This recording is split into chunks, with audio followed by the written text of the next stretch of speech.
Today, we are reviewing probably the most underrated way to fly to Europe, and also show you how we got these tickets that would have been $5,000 for only $62 instead. Okay, let's go. So today we are flying from New York City to... I forgot for a second. We're flying from New York City to Paris. Are you excited to go to Paris? I'm so excited. What a way to go to Europe for my first time is go business class. I know, look at you.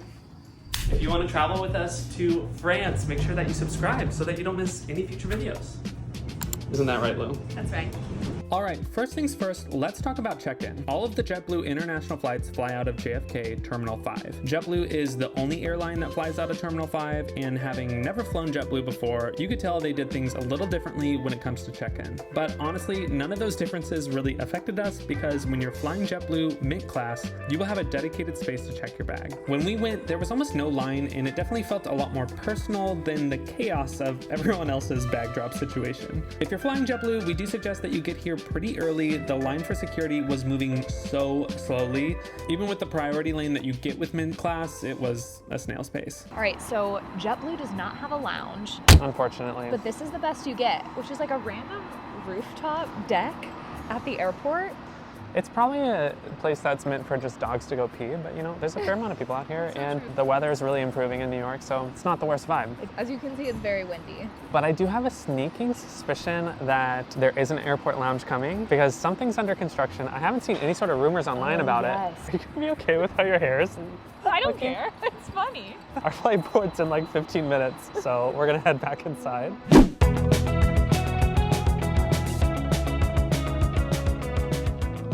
The Mint experience, she said. At this point, we were so excited to be some of the first people to board the plane and finally see these seats for ourselves. And boy, were we not disappointed. From the moment that we sat down, we knew we were in for something special. After being offered some complimentary champagne and water for our welcome drinks, we were asked to start placing our orders for dinner and for breakfast on our TV screens. This was super self-explanatory and was honestly a great way to do it, but more on the food later. Okay, this has all been so incredible already. I'm gonna give you a full tour and everything that we found in our seat once we get up into the air. But first, we're gonna take off, and I'll see you in the sky. Is that cheesy? That's probably pretty cheesy, but hey, airplane content. You might be thinking, why is this seat underrated? Well, due to the fact that JetBlue only started flying transatlantic flights back in 2021, and since most people only consider them to be a domestic budget airlines, you could easily see how someone might be confused when they see a $2,500 price tag on some of their tickets. Well, in our case, only $61, but you get the point. All right, we made it up to our cruising altitude. I feel like I should preface that I've really only flown like 3 business class flights ever in my life. One of those was when I was in the 6th grade.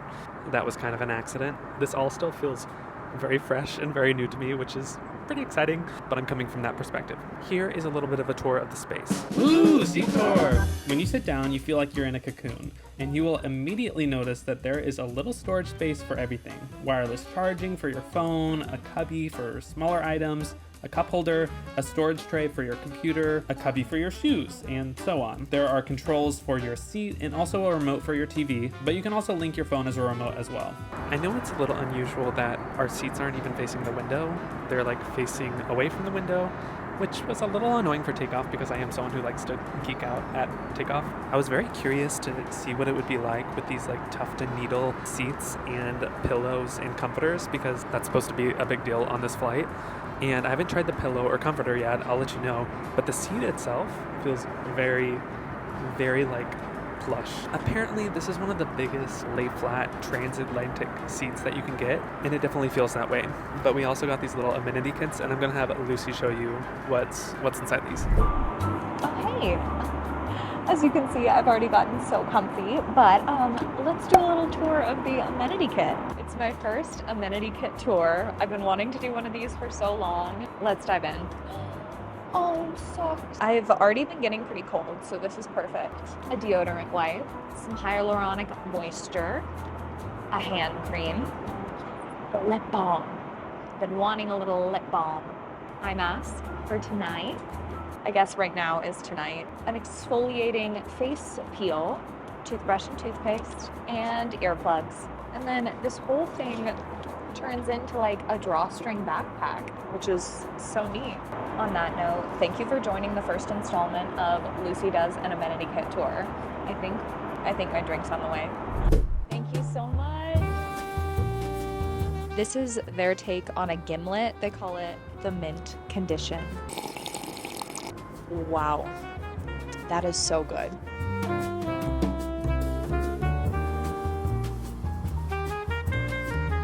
Truly, this is a dream come true. We definitely couldn't have done this trip and definitely couldn't have done business class without... Hey there, Chandler from the future here. At this point, you're probably wondering how the heck did we get these seats that would have cost us $5,000 for only $61 instead? Well, if you haven't guessed it already, we used our credit card points. Now, there are so many different credit card point strategies out there, and this video is not intended to educate you on how to maximize your spend for credit card points. I'm just gonna assume you know that already. But I will link a few cards that I believe have a good intro bonus offer right now if you're interested in signing up for a new card to help you on your credit card points journey. The main thing I do want to talk about is a website that I found called pointsya.com. I do feel like this website has a lot to offer. I looked at so many different websites to help you find different flight deals, and honestly, this one I found to be the most comprehensive and also the one that had the most amount of free tools to use. Specifically, when I was looking for this flight, I looked it up like I was looking up any sort of flight. I put my starting destination, my ending destination. You can actually put a date range on the front end and back end of your flight. And when you search, it will show you all the cheapest ways to get to your final destination. When I looked up this JetBlue flight on the JetBlue website, it would have cost us 233,000 JetBlue points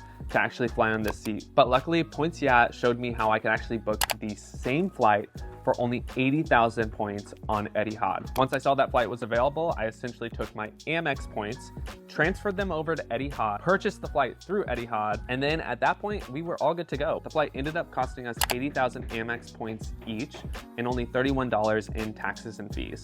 Specifically, when I was looking for flights to Europe, I was trying to minimize the amount of taxes and fees that we would have.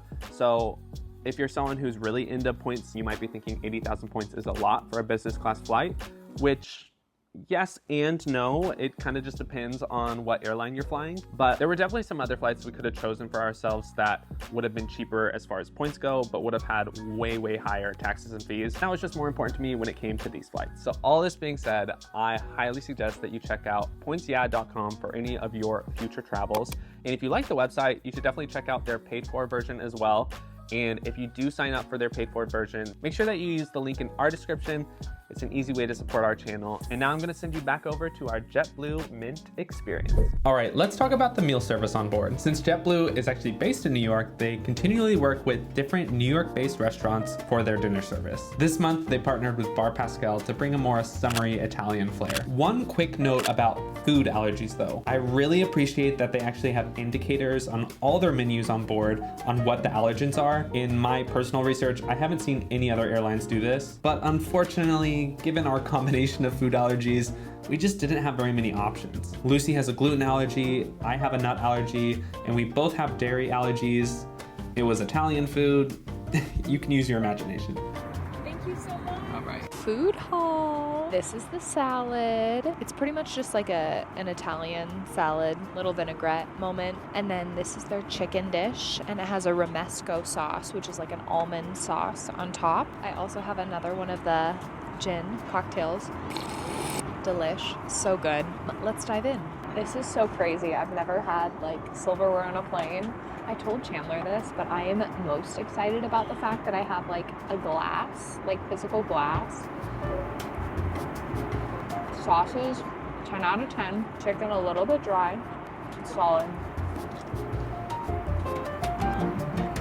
It's a great salad. It looked a lot worse than it tasted. Okay, so I know that they explained the whole food allergy situation, but I will say, I tried a bite of the pizza, which I'm probably gonna eat like half of this. From the first bite of this though, it is so good. I honestly don't know if you should trust my opinion because I probably haven't had cheese in years. I do know that JetBlue is supposed to be really well known for their food. So if you don't have any food allergies, I think you're gonna be really impressed. And what's a little bit different about JetBlue too, is that they give you multiple options. Most business class flights are gonna give you like a salad plus a main and a dessert. But here, you get to pick 3 different options. All right, I'm gonna enjoy my meal, watch a little show, and just relax, and then try to see if I can actually get some sleep. I'd say the food was a solid 6 out of 10 for me. Come on, Becky. Thank you so much. This is the bathroom. It's probably not the nicest business class bathroom ever. There's no sort of like amenities, no lotion, just kind of your standard airplane bathroom. Okay, dinner service is done. I think I'm gonna try to fall asleep, but let's see what it's like to lay flat. It's kind of funny to lay flat right after you just ate, but here we go. They do give you the option of using this little privacy door, which is really great, but I just kept mine open to be able to talk and see Lucy. Okay, so I'd say once you are fully laid flat, the part where your feet sit feels a little snug, but the rest, I mean, I definitely have like enough room. Sleep on my side, sleep on my back if I really wanted to. Yeah, I'm gonna try to get some sleep. I'll let you know. I want to get adjusted to the new time zone. We will see how this goes. I have a feeling I'm probably just gonna like shut my eyes for the next 30 minutes and then wake up and keep watching my movie. We will see. I gotta say, the mood lighting option was quite a nice touch, JetBlue. The blanket is very nice. And I do wish the pillow was a little bigger. Besides for that, it's all really nice.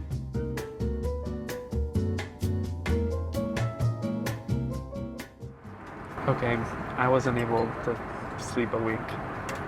I did shut my eyes for like 3 hours, but I am pretty excited for this little espresso they give. We're only like an hour away, but honestly, I don't even want this flight to be over.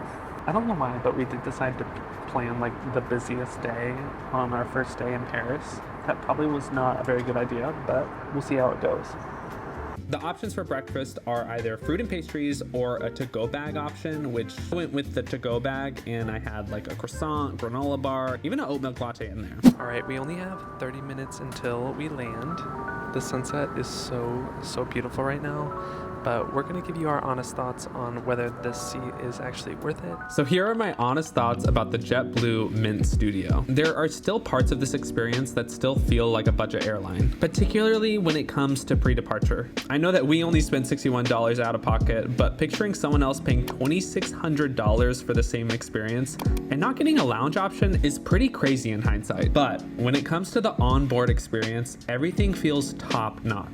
JetBlue launched these Mint Studios and Mint Suites back in 2021, and you can really tell how shiny and new this product still feels. The service was attentive and helpful when navigating our food options, and although I don't think we're the best judges, I thoroughly enjoyed what we could eat. My biggest complaint is that this flight was just too short. So, would we suggest this underrated business class flight?